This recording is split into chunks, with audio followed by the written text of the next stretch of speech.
ओम गम गणपते नमः। स्वागत है सभी दर्शक साथियों का आपके अपने YouTube चैनल रामकृष्ण जी शिवम स्टूडियो में। मैं रामकृष्ण शास्त्री आगरा से आप लोगों के बीच में धार्मिक कथा, व्रत कथा एवं अन्य जानकारी लेकर के आता रहता हूं। तो आज भी बहुत ही महत्वपूर्ण जानकारी लेकर के आए हैं। जैसा कि कल भी मैंने वीडियो में बताया था और एक दो दिन पहले की वीडियो में बताया था कि भाद्रपद शुक्ल पक्ष में चतुर्थी तिथि को चंद्रमा नहीं देखना चाहिए, क्योंकि इसको चंद्रमा को देखने से हमें बिना किए का दोष लग जाता है, झूठा दोष लग जाता है। अगर किसी तरीके से हमने देख भी लिया है, भूल से देख भी लिया है, तो उसके लिए ये उपाय आपको करना चाहिए। तो कल मैंने आपको बताया था कि भागवत कथा के 10वें स्कंद का 56वां अध्याय का पाठ करना चाहिए और 57वें अध्याय का पाठ करना चाहिए। तो कल की वीडियो में हमने 56वें अध्याय का पाठ करके आपको वीडियो बनाई और आज 57वें अध्याय की पाठ करेंगे, यानी स्मंतक मणि की कथा का स्मरणपान कर किया। और आज भी स्मंतक मणि की जो कथा शेष रह गई उसका पाठ करेंगे, क्योंकि गणेश जी का जन्मदिन था चतुर्थी के दिन और उस दिन हंसी मजाक बना दिया था चंद्रदेव ने। तो उन्होंने श्राप दे दिया कि तुझे देखेगा उसे पाप लगेगा। तो इससे उन्होंने प्रार्थना की कि मुझे क्षमा कीजिए। तो उन्होंने कहा कि आपको एक दिन के लिए में जो इस मेरे जन्मदिन की तिथि में कोई देखेगा उसको ये दोष लगेगा, ये हो सकता है। तो इस कथा को आप पाठ करेंगे। 57वें अध्याय को मैं प्रारंभ करता हूँ। ये स्मंतक मणि की कथा, गणेश चतुर्थी की कथा। चलिए ज़्यादा समय नहीं लेते हुए श्री सुखदेव जी कहते हैं कि हालांकि भगवान श्री कृष्ण को इस बात का पता था कि लाक्षागृह की आग से पांडवों का बाल भी बांका नहीं था हुआ, लेकिन फिर भी उन्होंने जैसे ही सुना कि कुंती और पांडव जल करके मरे, उस समय का कुल परमोचार व्यवहार करने के आधार से, यानी वैसे तो उनको सब कुछ पता था कि नहीं मरे हैं पांडव लाक्षागृह में, और उन्होंने दिखावा करते हुए कहा कि वास्तव में वो मारे गए। तो ऐसा व्यवहार करते हुए बलराम जी के साथ वो हस्तिनापुर पहुंचे और पितामह भीष्म और कृपाचार्य, विदुर, गांधारी, द्रोणाचार्य सहित और संवेदना और सहानुभूति प्रकट करते हुए उन्होंने कहा, हाय पांडव मारे गए, ये बड़ी दुख की बात है। भगवान श्री कृष्ण ने हस्तिनापुर के चले जाने के बाद द्वारका में अक्रूर और कृत वर्मा को अवसर मिल गया कि उन लोगों ने सत्यधनवा से कहा था कि तुम सत्यराजीत से, जो उसके पास सत्यराजीत के पास मड़ी है ना, उसको छीन लो। सत्यजीत के पास जो श्रेष्ठ कन्या का विवाह हमसे करने के वचन दिया था, यानी सत्यराजीत ने अपनी बेटी का सत्यभामा का विवाह भगवान कृष्ण के साथ कर दिया था। अब हम लोगों का व्यवहार करके उसने श्री कृष्ण का साथ विवाह कर दिया। अब जब श्री कृष्ण के साथ विवाह कर दिया तो इसमें हमारा अपमान है। और अब सत्यराजीत भी अपने भाई प्रसेन की तरह क्यों नहीं यमपुरी जाए। तो सत्यधनवा पापी था, अब तो उसकी मृत्यु भी उसके सिर पर नाच रही थी। अक्रूर और कृतवर्मा इस प्रकार बहकाने पर सत्यधनवा ने अपनी बातें कही और उस महादुष्ट ने लोभवश सोए हुए सत्यराजीत को मार डाला। इस समय की स्त्रियां, जो उनकी स्त्रियां थी, अनाथ की तरह रोने लगी, चिल्लाने लगी, लेकिन सत्यधनवा ने अपना और उनकी ओर बिल्कुल ध्यान नहीं दिया। जैसे कसाई दीप की तरह हत्या कर देता है, वैसे उसने सत्यराजीत को अस्मिता से मणि मार दिया और मणि लेकर के चंपत हो गया, निकल गया। सत्यभामा जी को यह देख करके पता चला कि मेरे पिताजी मारे गए। बड़ा शोक हुआ, उन्होंने उन्हें नमस्कार किया, पिताजी मैं तो मारी गई। और उन्होंने काफी प्रकार से विलाप किया, रोने लगी। सत्यभामा बीच बीच में अचेत भी हो जाती, फिर भी विलाप कर रही थी। इसके बाद उसने अपने पिता को तेल के मतलब अपने पिता के जो शव था उसको तेल के कड़ावे में रखवा दिया, टुकड़ों में रखवा दिया, यानी जिससे सुरक्षित रहे लाश। और उसको हस्तिनापुर खबर दे दी। तो हस्तिनापुर जैसे ही खबर मालूम हुई, वैसे भगवान कृष्ण को सब कुछ पता था, लेकिन जैसे ही खबर मालूम हुई श्री कृष्ण को कि हमारे ससुर साहब यानी सत्यभामा ने कहा था कि मेरे पिताजी मारे गए हैं, तो पहले जानते थे, लेकिन सर्वशक्तिमान भगवान श्री कृष्ण और बलराम जी यह सुनकर के और आंखों में आंसू भर ले और विलाप करने लगे। ओहो, हम लोगों को बहुत बड़ी विपत्ति आ पड़ी। इसके बाद भगवान श्री कृष्ण सत्यभामा बलराम जी के साथ हस्तिनापुर से लौट करके द्वारका आए और सत्यधनवा को मारने के लिए 100% उद्योग करने लगे, योजना बनाने लगे। तब सत्यधनवा को यह पता चला कि भगवान कृष्ण मुझे मारने का उद्योग कर रहे हैं। तब वह बहुत डर गया और अपने प्राणों की रक्षा करने के लिए वह कृतवर्मा के पास सहायता मांगने के लिए गया। जब कृतवर्मा ने कहा कि भगवान श्री कृष्ण और बलराम जी सर्वशक्तिमान ईश्वर है, उनका सामना मैं नहीं कर सकता, अच्छा ऐसा कौन है जो उनके सामने बैर करके इस लोक में या परलोक में कुशल रह सके। भाई आपको पता है कि कैसे मैं अपने पास जो भी धन संपत्ति उसको कैसे खो दूं, और वो अपने चरित्रों के कारण मारा गया था। जरासंध जैसे सूरवीर उनके अपने जो जरासंध जैसे सूरवीर थे, 17 बार मैदान में हरा दिया,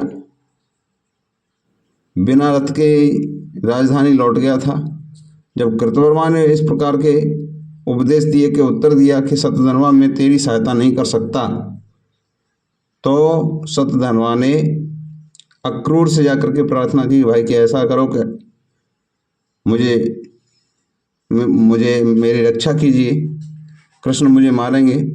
तो अक्रूर ने भी कह दिया कि जो सर्वशक्तिमान भगवान का बल है, पौरुष है, वो सभी जानकर बैर विरोध मैं नहीं कर पाऊंगा।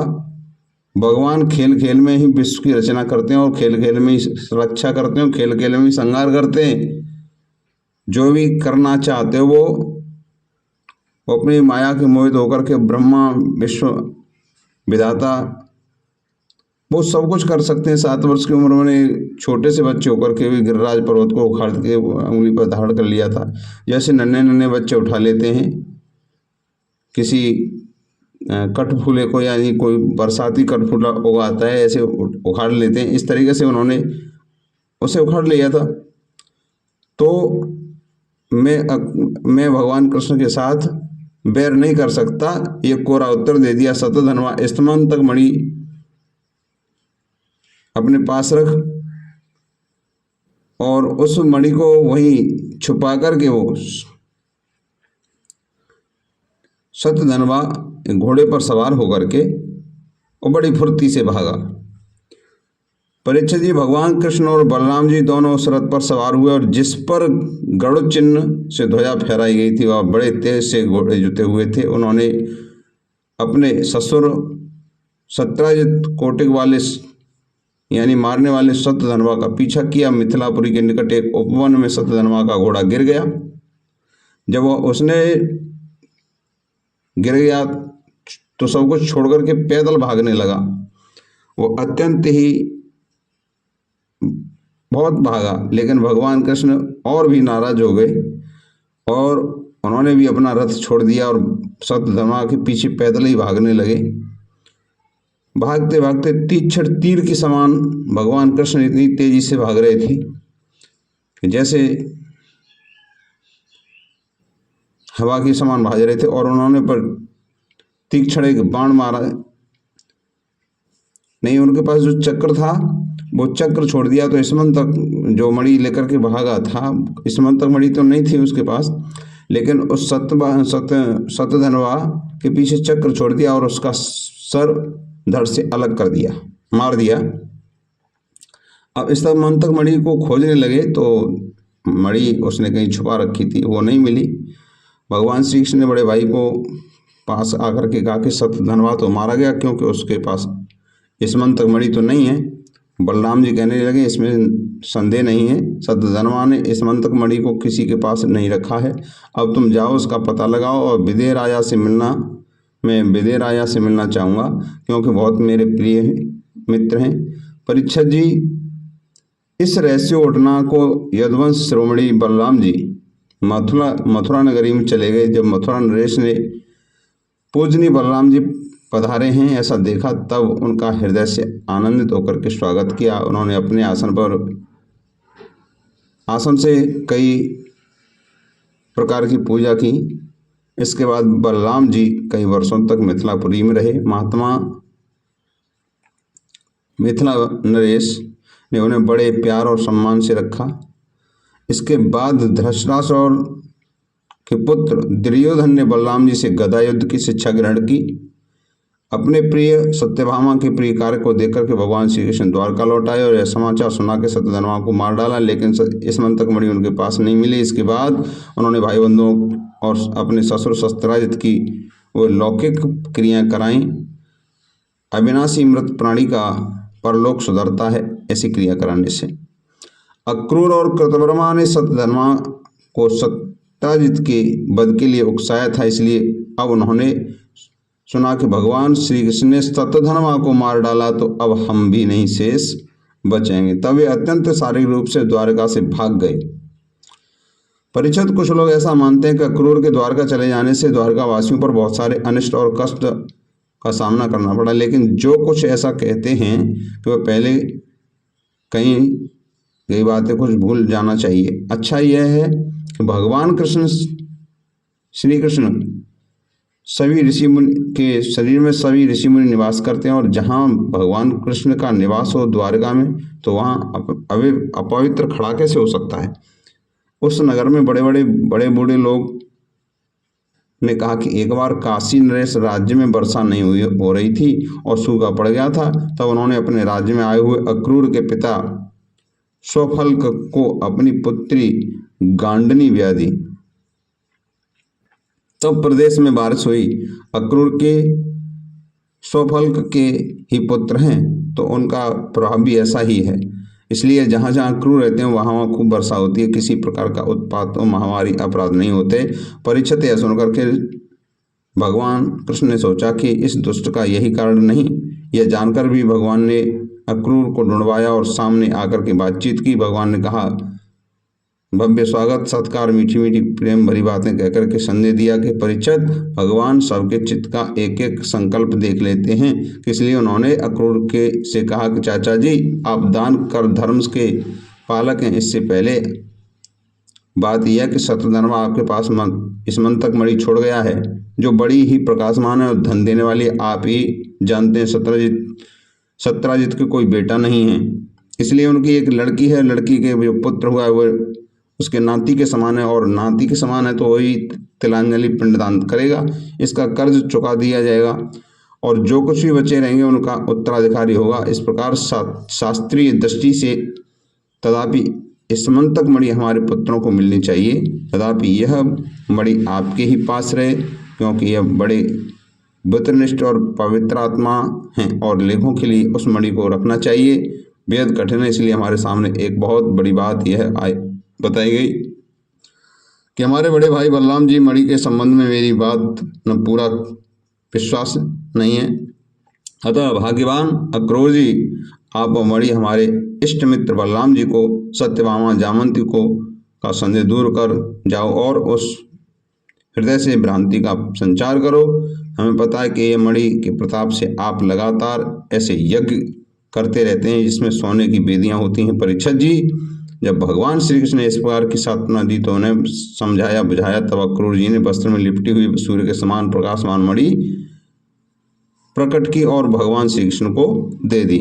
श्री कृष्ण ने स्मंतक मणि को अपने जाति भाइयों भगवान का विनाश करने के लिए दूर कर दिया। उसके बाद अपने पास सक्षम रखने के लिए फिर उन्हें वापस लौटा दिया। सर्वशक्तिमान सर्वव्यापक भगवान श्री कृष्ण स्वरूप में इस उपाख्यान से सभी पाप, दोष और कलंकों का मार्जन करने वाला है और परम मंगलमय है। इसे भूख शून्यता का स्मरण करता है और हर प्रकार की अपकीर्ति और पापों से मुक्ति और शांति का अनुभव कराता है। तो आज की कथा यहीं तक विराम लेती है। अगर इस कथा को सुनेंगे तो चंद्र दर्शन जो आपने धोखे से किया है उसका दोष नष्ट हो जाएगा। चलिए मिलते हैं अगली जानकारी के साथ, नई जानकारी के साथ नेक्स्ट वीडियो में। तब तक के लिए जय श्री राधे कृष्णा, जय श्री श्याम, हर हर महादेव।